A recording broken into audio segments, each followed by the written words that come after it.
Assalamualaikum warahmatullahi wabarakatuh. Selamat siang para mahasiswa. Senang sekali hari ini saya dapat menyampaikan kuliah pada mata kuliah Manajemen Pendidikan Teknologi Kejuruan.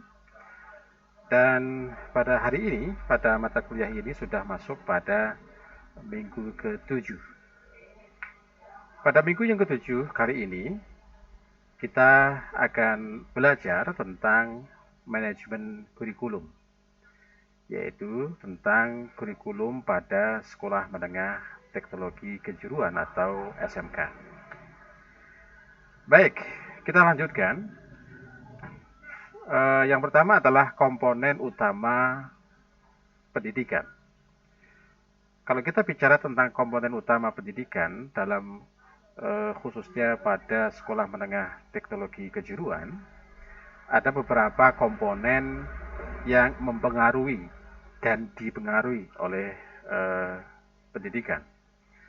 Salah satunya adalah komponen lingkungan, baik lingkungan internal maupun lingkungan eksternal. Lingkungan eksternal salah satunya adalah alam, sosial, budaya, politik, ekonomi, religi, manajemen sendiri. Itu adalah komponen dari lingkungan eksternal. Sementara kalau kita bicara tentang komponen lingkungan internal, banyak sekali di situ. Ada pendidik, ada peserta didik, ada media ajar, ada kurikulum, ada sarana dan prasarana, dan sebagainya, buku dan seterusnya. Nah, karena kita bicara tentang kurikulum, maka kita akan bicara pada aspek lingkungan internal, khususnya pada pendidik dan peserta didik. Setiap kali proses pendidikan dilakukan pada sekolah, itu pasti adanya pendidik dan peserta didik akan mengalami sebuah hubungan. Hubungan pendidik ke peserta didik itu disebut interaksi. Sementara hubungan peserta didik dengan pendidik itu disebut proses pendidikan. Nah, interaksi dan pendidikan atau interaksi dari seorang pendidik dan pendidikan dari peserta didik itu pasti ada isi, ada proses, ada evaluasi. Isi, proses, dan evaluasi muaranya adalah tujuan dari pendidikan, yaitu tujuan pendidikan minimal dari lembaga sekolah tersebut. Apa tujuannya? Yaitu menghasilkan lulusan yang kompeten atau lulusan yang bermutu minimal. Nah, suatu media, suatu perangkat yang dibuat, dirancang untuk mencapai tujuan pendidikan yang isinya mulai dari isi, proses, dan evaluasi, itulah yang disebut dengan kurikulum. Jadi kurikulum itu muaranya adalah tujuan pendidikan dari sekolah itu. Nah, kalau kita bicara tentang pengertian kurikulum secara spesifik, dalam bahasa Arab itu kurikulum diartikan sebagai manhaj atau jalan terang, yang artinya adalah sebagai perangkat atau rencana dan media untuk mengantarkan lembaga pendidikan dalam mewujudkan tujuan yang diinginkannya. Artinya di situ adalah mewujudkan tujuan lembaga tersebut kan. Nah, sementara menurut Undang-Undang Sistem Pendidikan Nasional nomor 20 tahun 2003, pengertian kurikulum diarahkan pada seperangkat rencana dan pengaturan mengenai tujuan, isi, dan bahan pelajaran, serta cara yang digunakan sebagai pedoman penyelenggaraan kegiatan pembelajaran untuk mencapai tujuan pendidikan. Itu adalah pengertian kurikulum menurut Undang-Undang Sisdiknas nomor 20 tahun 2003. Baik, kalau kita lihat pengertian kurikulum dari berbagai dimensi. Secara garis besar, kurikulum di situ disebutkan seperangkat program pendidikan yang direncanakan dan dilaksanakan untuk mencapai tujuan pendidikan. Dari dimensi ide, kurikulum itu berangkat dari sebuah pikiran, dari gagasan yang bersifat konseptual. Artinya, pikiran atau gagasan yang sifatnya konseptual, bagaimana cara yang bisa dilaksanakan untuk mencapai tujuan pendidikan. Hanya sebatas itu. Yang kedua adalah kurikulum sebagai rencana. Pengertiannya adalah perangkat atau rencana atau dokumen pembelajaran yang dapat mencapai tujuan pendidikan. Sementara kurikulum, kalau diartikan sebagai proses, adalah proses yang sudah terlaksana di lapangan. Yang keempat, apabila kurikulum dilihat dari dimensi kurikulum sebagai hasil, maka kurikulum adalah hasil yang telah dicapai oleh peserta didik dan dalam rangka mencapai tujuan pendidikan. Tujuan pendidikannya apa? Yaitu peserta didik yang memiliki kualitas. Apabila kurikulum dilihat dari dimensi hasil, maka hasil yang telah dicapai oleh peserta didik karena kualitas yang dimilikinya. Sementara apabila kita melihat kurikulum dari konsep kurikulum itu sendiri, kurikulum dilihat dari konsep akademis adalah kurikulum bisa diartikan pengembangan pengetahuan dari berbagai disiplin ilmu. Kita belajar pada mata kuliah tertentu, pada mata pelajaran tertentu, pasti tujuannya adalah pengembangan pengetahuan. Karena suatu ilmu itu tidak bisa berdiri sendiri, maka dari situlah pengembangan pengetahuan dari disiplin ilmu yang kita pelajari. Yang kedua adalah apabila kita melihat konsepsi kurikulum dari kurikulum humanistik, kurikulum merupakan pengembangan kepribadian, pengembangan sikap, pengembangan emosi, pengembangan perasaan dari peserta didik. Yang ketiga, kurikulum diartikan sebagai konsepsi rekonstruksi sosial. Dapat diartikan bahwa pengembangan kemampuan memecahkan problema dalam masyarakat. Artinya, tujuan pendidikan suatu lembaga pasti menghasilkan lulusan yang bermutu. Mutu dan tidaknya pasti dilihat dari kemampuan dalam memecahkan problema-problema dalam kehidupan masyarakat, khususnya adalah masyarakat sekitar. Tidak ada artinya apabila lulusan kita dalam suatu lembaga itu tidak mampu memecahkan problema-problema dalam kehidupan masyarakat. Artinya hasil dari pendidikan kita tidak sesuai dengan kebutuhan masyarakat. Yang keempat adalah kurikulum teknologis.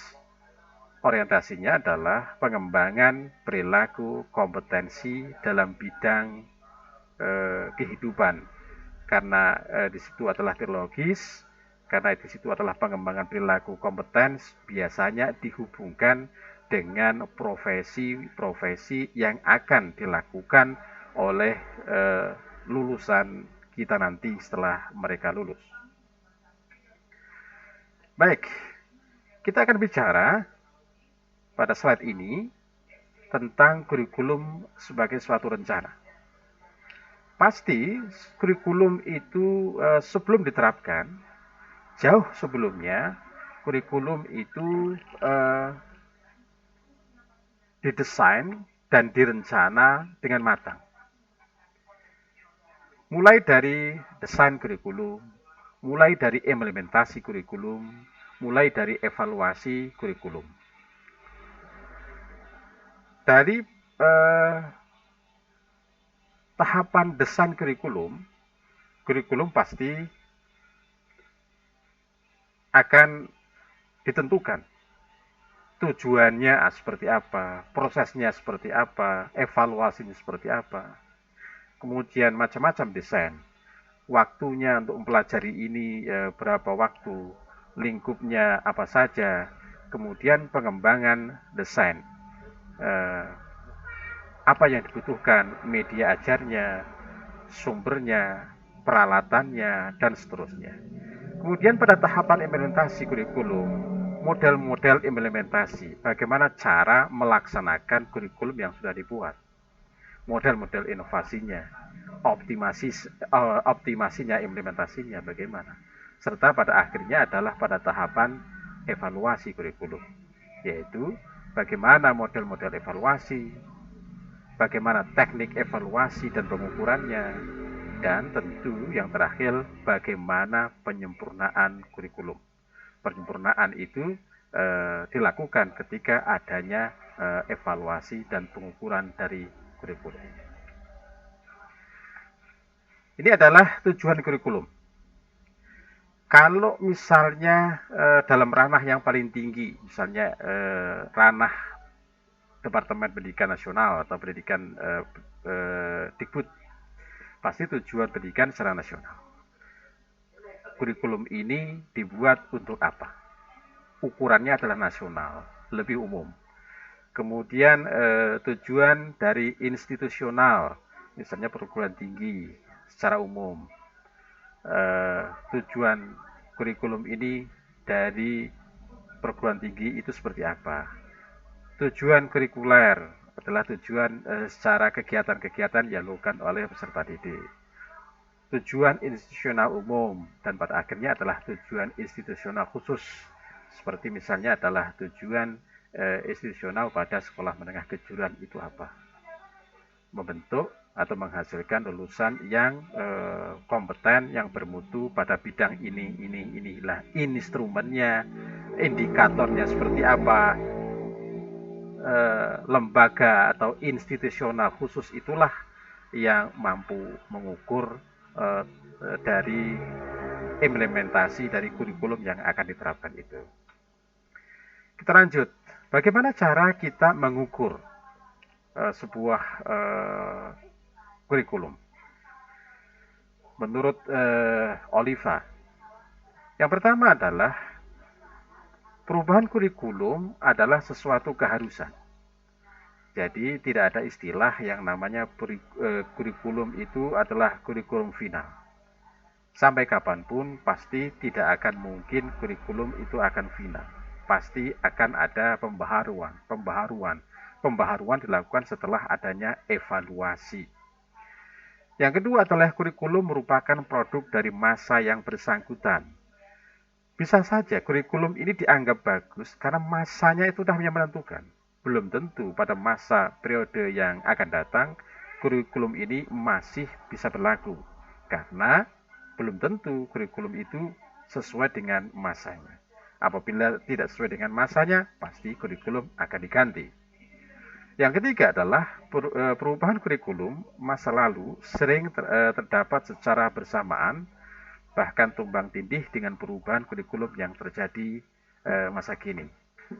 Yang keempat, perubahan kurikulum akan terjadi dan berhasil jika ada perubahan pada orang-orang atau masyarakat.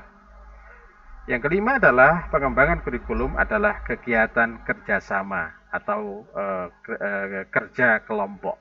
Tidak mungkin suatu kurikulum, baik itu tingkat sekolah, baik itu tingkat perguruan tinggi, tidak mungkin hanya dikerjakan secara individualistis. Harus melibatkan kerjasama kelompok. Kelompok-kelompok guru, kelompok-kelompok MGMP, kelompok profesi, kelompok dunia usaha dan dunia industri harus dilibatkan dalam rangka untuk mengembangkan kurikulum. Selanjutnya, pengembangan kurikulum pada dasarnya adalah proses menentukan pilihan dan alternatif yang ada. pengembangan kurikulum adalah kegiatan yang tidak akan pernah berakhir. Pengembangan kurikulum akan berhasil jika dilakukan secara komprehensif, bukan aktivitas bagian per bagian yang terpisah. Jadi secara keseluruhan, tidak bisa dicicil, harus menyeluruh global. Selanjutnya adalah pengembangan kurikulum akan lebih efektif jika dilakukan dengan mengikuti suatu proses yang sistematis. Harus direncana dengan baik dan matang mulai dari awal sampai akhir. Yang selanjutnya adalah pengembangan kurikulum dilakukan berangkat dari kurikulum yang ada. Jadi kalau kurikulum itu diperbaiki, maka berangkat dari kurikulum yang ada. Kita dalam lembaga pendidikan itu tidak bisa mengubah kurikulum. Yang bisa dilakukan adalah mengembangkan kurikulum. Bagaimana bedanya? Pengembangan kurikulum itu berawal dari kurikulum yang sudah ada. Karena adanya ketidaksempurnaan pada kurikulum yang lama, maka yang lama itu yang dianggap tidak sempurna disempurnakan. Dan itulah yang disebut dengan pengembangan kurikulum, bukan membangun kurikulum. Baik, kita lanjutkan. Interaksi pendidikan. Tadi saya sudah kemukakan bahwa dalam pelaksanaan tugas mengajar seorang guru dan dalam melaksanakan tugasnya sebagai peserta didik dari seorang siswa, maka seorang guru dan siswa itu pasti melakukan interaksi. Nah, interaksi itu dikemas dengan apiknya, dengan rencana yang bagus, dengan isi yang sudah ditentukan, dengan implementasi yang sudah ditentukan, pada akhirnya ada evaluasi, dan itulah yang disebut kurikulum. Kurikulum itu muaranya adalah tujuan pendidikan. Minimal tujuan pendidikan dari sekolah tersebut, yaitu menghasilkan lulusan yang berkualitas pada bidang tertentu. Nah, kurikulum di sini dapat diartikan sebuah pengalaman belajar yang diperoleh siswa berkat arahan dan bimbingan dari sekolah. Termasuk di situ adalah arahan dan bimbingan dari guru. Nah, sebenarnya kalau kita melihat ada dua jenis kurikulum, yaitu kurikulum yang tertulis dan kurikulum yang tidak tertulis, atau biasa disebut dengan kurikulum perbuatan. Apa saja kurikulum yang tertulis? Pasti kurikulum itu kan ada tujuan, ada isi, ada proses, evaluasi, semua ditulis. Tujuannya apa, isinya apa, kemudian prota, promes, silabus, RPP-nya pasti ada. Perangkat kurikulum sampai di situ. Handout-nya ada, modulnya ada, bukunya ada, buku pembelajarannya ada, baik itu berupa audio, video, komputer, film, dan sekarang misalnya adalah links di YouTube ada. Itu adalah namanya kurikulum tertulis. Tapi ada juga sebenarnya kurikulum yang tidak tertulis atau kurikulum perbuatan, yaitu mendidik, mengajar, melatih, dan membimbing. Belajar di kelas, di luar kelas, latihan dan praktek. Karena proses belajar itu adalah bagaimana Anda itu memberikan contoh kepada anak didik, memberikan contoh kepada peserta didik, dan memberi contoh itu tidak ditulis, tapi dilakukan. Makanya di situ kurikulumnya disebut kurikulum perbuatan. Tidak ditulis, tapi dilakukan. Landasan manajemen kurikulum. Ada tujuan, ada bahan, ada metode, ada evaluasi. Tujuan pendidikan itu berawal dari filsafat pendidikan. Kalau kita bicara tentang filsafat pendidikan, tentu kita akan bicara tentang apa tentang pendidikan itu sendiri. Siapa peserta didik kita, siapa siswa kita, akan dididik apa siswa kita, akan seperti apa siswa kita kelak, dan itulah mulai awal ditentukan dalam landasan manajemen kurikulum. Jadi nanti kalau Anda menjadi seorang manajer pada sekolah, ini yang penting dalam rangka untuk mengembangkan kurikulum pada sekolah SMK. Diawali dari tujuan. Nah, tujuan itu tentu berangkat dari filsafat pendidikan. Seperti apa profil yang Anda inginkan dari peserta didik Anda? Misalnya akan menjadi seperti ini. Nah, bagaimana cara mendidiknya? Itulah tujuan. Yang kedua adalah bahan. Kalau kita bicara tentang bahan, tentu kita akan bicara tentang psikologi dari pendidikan, khususnya adalah psikologi dari peserta didik. Psikologi peserta didik yang dimaksud di sini adalah karakteristik individu peserta didik. Bagaimana konsep belajarnya, kemudian karakteristik keluarganya seperti apa, karena akan sangat memengaruhi dari proses pembelajaran. Yang ketiga, metode. Metode sangat dipengaruhi oleh sosial, sangat dipengaruhi budaya, sangat dipengaruhi agama. Dan juga karena kita bicara tentang sosial, budaya, agama, kita dipengaruhi oleh perkembangan dari masyarakat itu. Dan juga karena kita bicara tentang sosial, kita bicara tentang tuntutan profesi. Pada bidang yang tentukan, misalnya adalah otomotif, tentu kita harus mampu menjawab dari tuntutan profesi bidang teknisi otomotif. Yang keempat adalah evaluasi. Nah, evaluasi di sini berangkat dari ilmu dan teknologi. Artinya adalah kita belajar mengevaluasi dari sebuah teori. Teori itu apa? Mulai dari konsep sampai model atau implementasi. Artinya dari hardware sampai softwarenya harus kita kuasai. Ini adalah konsep pendidikan, konsep model kurikulum. Mulai dari teori pendidikan dan juga dilihat dari model kurikulum. Kalau misalnya kita bicara tentang teori pendidikan, ada 3, yaitu pendidikan klasik, pendidikan pribadi, dan pendidikan teknologi pendidikan.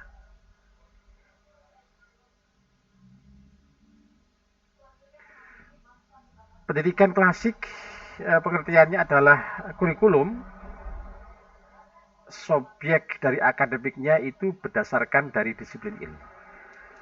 Kalau misalnya kita bicara tentang teknik otomotif, tentu subjek akademik itu berdasarkan ilmu-ilmu tentang ilmu alam, itu ilmu pasti.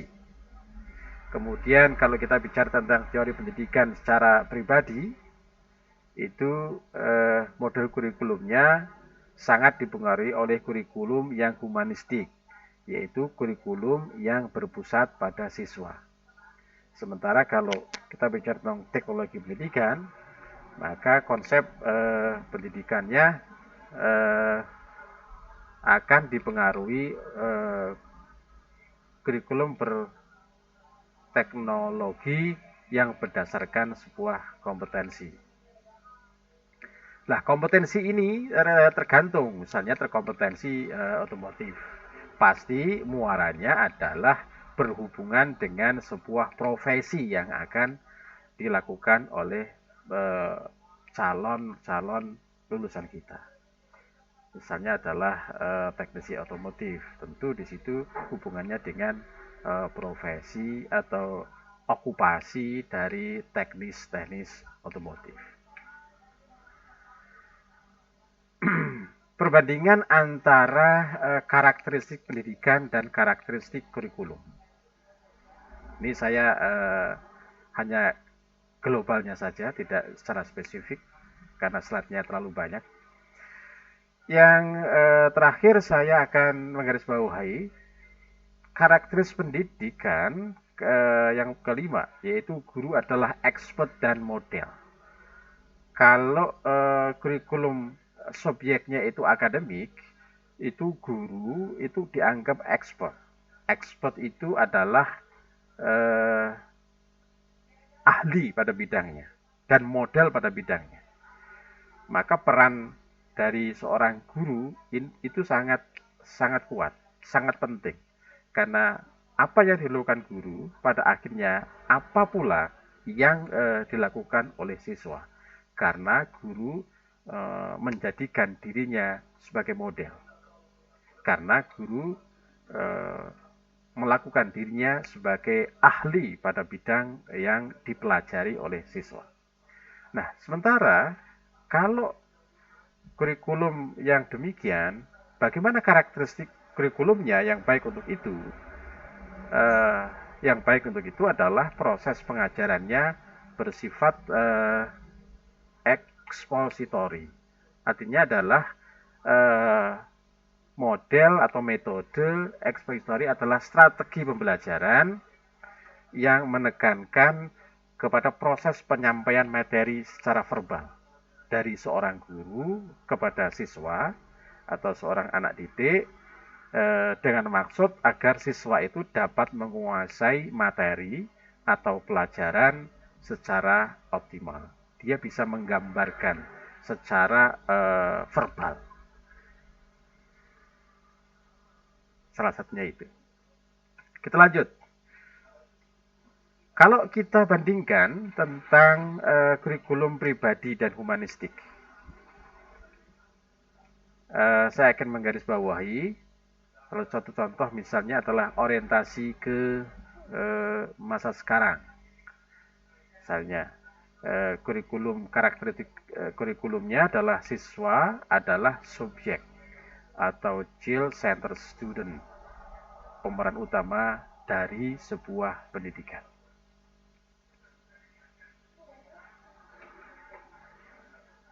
Kurikulum teknologi sekarang.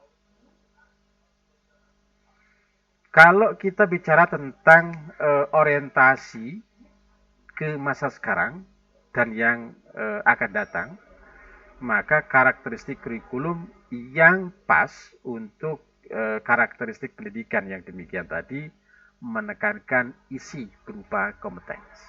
Dan inilah yang sekarang dilakukan. Jadi hubungannya dengan okupasi, hubungannya dengan profesi yang akan dilakukan oleh calon lulusan kita, maka di situ muncullah yang namanya kompetensi-kompetensi. Nah, kompetensi apa saja yang harus dikuasai untuk seseorang mampu bekerja pada profesi tersebut.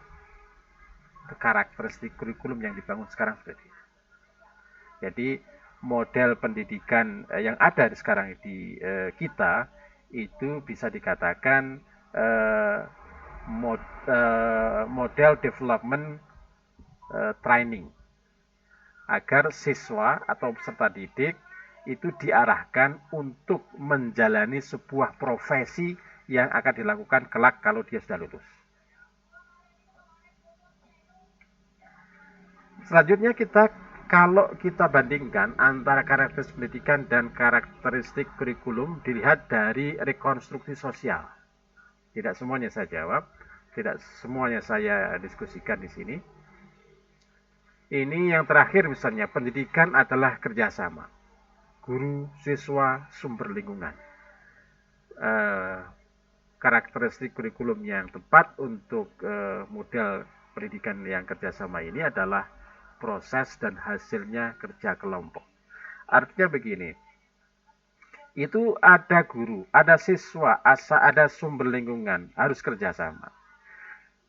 Dari satu sisi itu internal ya, guru dan siswa harus kerjasama untuk mencapai sebuah kompeten yang diharapkan.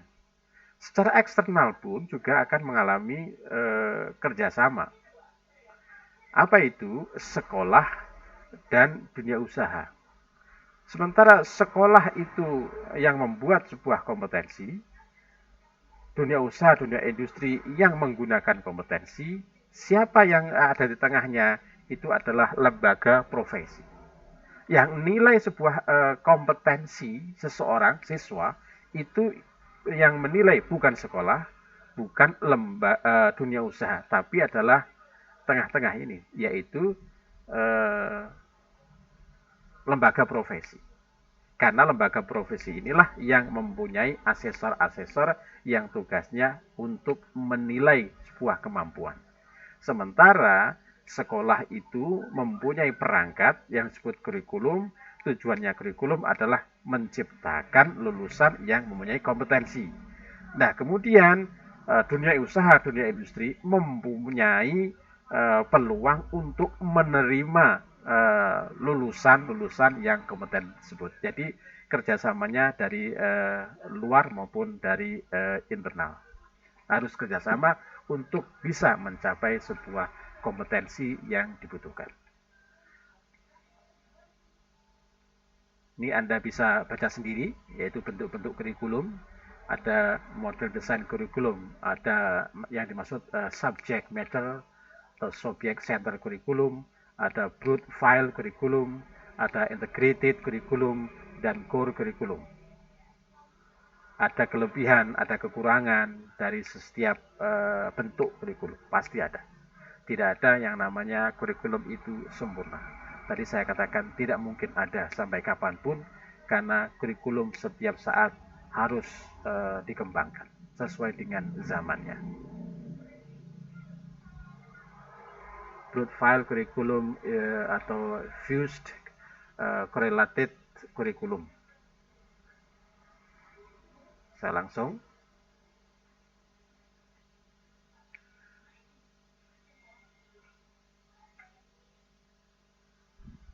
Ya, mulai dari sini. Model pengembangan kurikulum. Pengembangan kurikulum adalah istilah yang komprehensif. Di dalamnya mencakup perencanaan, penerapan, dan evaluasi kurikulum. Pengembangan kurikulum tidak hanya melibatkan orang yang terkait langsung dengan dunia pendidikan, namun juga di dalamnya melibatkan banyak orang, seperti politikus, seperti pengusaha, orang tua peserta didik, serta unsur-unsur masyarakat lainnya yang merasa berkepentingan dengan pendidikan. Siapapun. Ada lembaga profesi, ada dunia usaha dan dunia industri, kemudian juga guru, kemudian yang lainnya, termasuk politikus, karena bagaimanapun juga yang namanya pendidikan itu sangat dipengaruhi faktor eksternal, salah satunya adalah faktor-faktor politis, karena orang-orang politikus itulah yang pada akhirnya akan membuat regulasi atau aturan, salah satunya adalah aturan yang berhubungan dengan pendidikan. Maka seorang politikus lebih bagus diajak untuk bicara tentang pengembangan kurikulum. Inilah satu model tentang bagaimana kurikulum itu direncanakan. Ini adalah mulai dari top down, yaitu diawali dari kebutuhan pengembangan kurikulum. Adanya kebutuhan pengembangan kurikulum diputuskan, ini kurikulum harus dikembangkan. Maka di situ ada rumusan rencana umum, kebijakan kurikulum, panduan kerja, filsafat, dan tujuan sekolah. Setelah itu semua ada konstruksi kurikulum, yaitu tujuan umum, tujuan khusus, materi, kegiatan belajarnya apa saja, harus dirumuskan. Baru setelah itu adalah review kurikulum. Setelah itu uji coba dan modifikasi. Setelah uji coba, maka baru diperesmikan atau diimplementasi.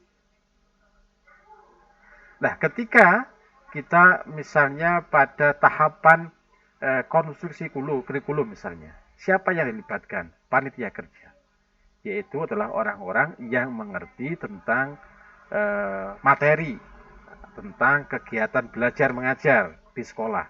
Siapa itu? Tentu adalah guru. Kalau sampai pada review kurikulum, tentu di situ adalah sistem sekolah. Selanjutnya, misalnya di sini ada model pengembangan kurikulum the grassroots model atau akar rumput atau arus bawah. Mulai dari kebutuhan, yaitu asesmen kebutuhan.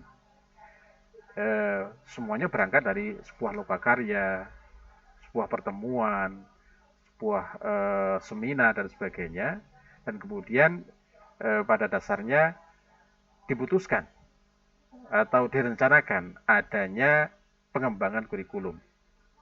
Maka harus dipenuhi beberapa pandangan yang melibatkan berbagai komponen kerja. Tujuannya adalah mencari asesmen kebutuhan, kemudian studi kelayakan, kurikulum yang sedang dilaksanakan itu seperti apa, kekurangannya seperti apa, kemudian identifikasi atau mapping masalah dari pelaksanaan kurikulum yang saat ini dilaksanakan. Dari situ analisis kebutuhan, review kurikulum, analisis masalah. Kemudian akan ketemu dan bagaimana memecahkan masalah secara demokratis karena bersama kelompok. Kemudian baru merencanakan kurikulum. Setelah itu barulah kurikulum baru terwujud. Ini adalah demonstration model. Model kurikulum yang dikembangkan melalui demonstrasi. Kurikulum ini sering berkaitan dengan masalah keamanan, kedudukan, dan kesejahteraan bagi masyarakat.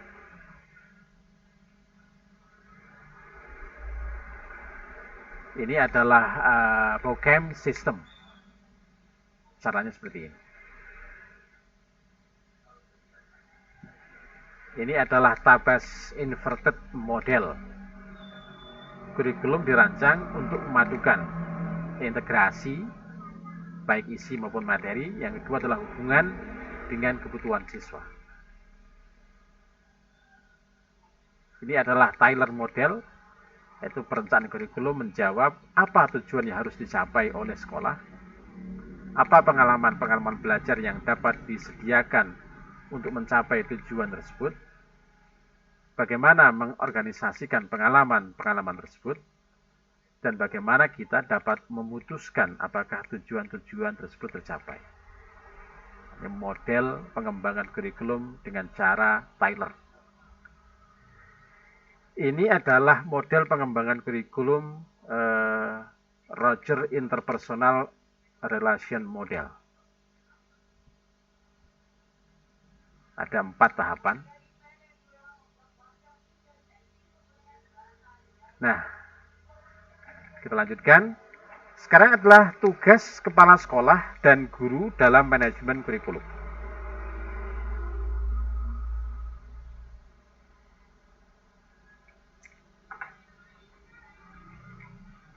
Tugas kepala sekolah dalam menyusun kurikulum sekolah, yaitu dia harus bisa menyusun kalender sekolah, atau biasa disebut dengan kalender akademik.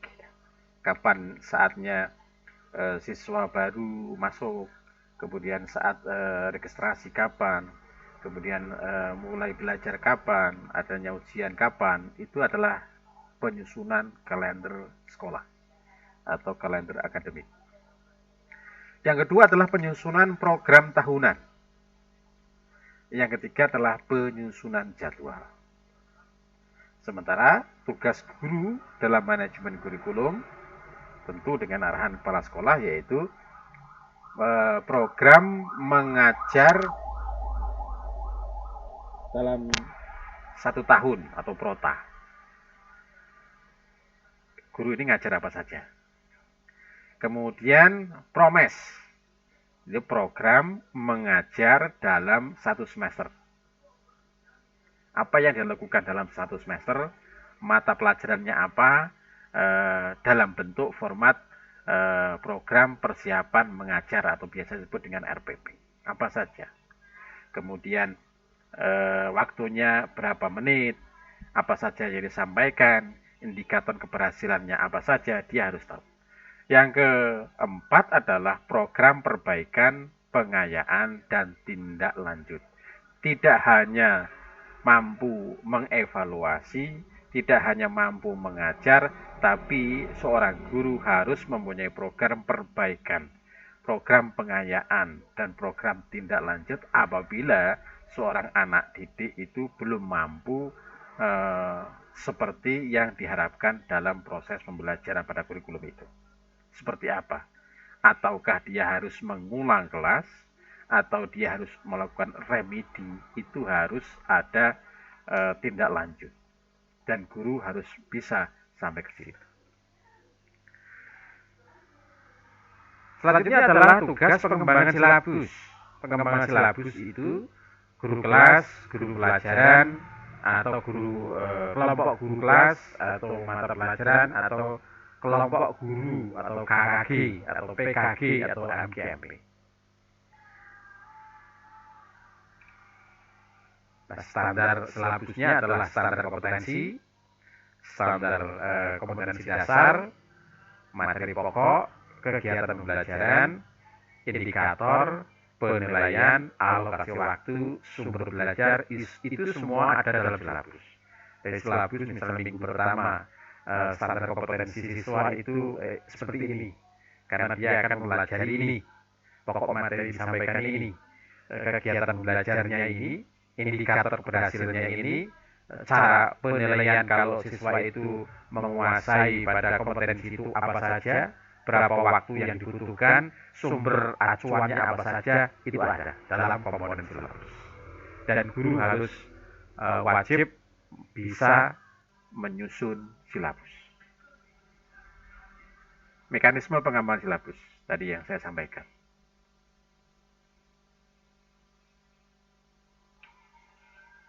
Matrik langkah pengembangan silabus. Mulai dari identifikasi, pengurutan KD, penjabaran KD menjadi indikator. KD itu adalah kompetensi dasar ya. Jadi pengurutan kompetensi dasarnya seperti apa? Dijabarkan kompetensi dasarnya. Kemudian dari langkah selanjutnya adalah penentuan materi, pemilihan pengalaman belajar, penentuan instrumen penilaian, dan pada akhirnya penentuan alokasi waktu dan penentuan sumber sarana belajar. Baik para mahasiswa, demikian yang dapat saya sampaikan untuk mata kuliah pada pertemuan yang ke-7, yaitu tentang manajemen kurikulum. Seperti biasa, dalam setiap kali pertemuan, mahasiswa diwajibkan untuk mengisi kuis yang kali ini tentang pengembangan atau manajemen pengembangan kurikulum. Mohon maaf kalau ada kesalahan. Saya akhiri. Wassalamualaikum warahmatullahi wabarakatuh.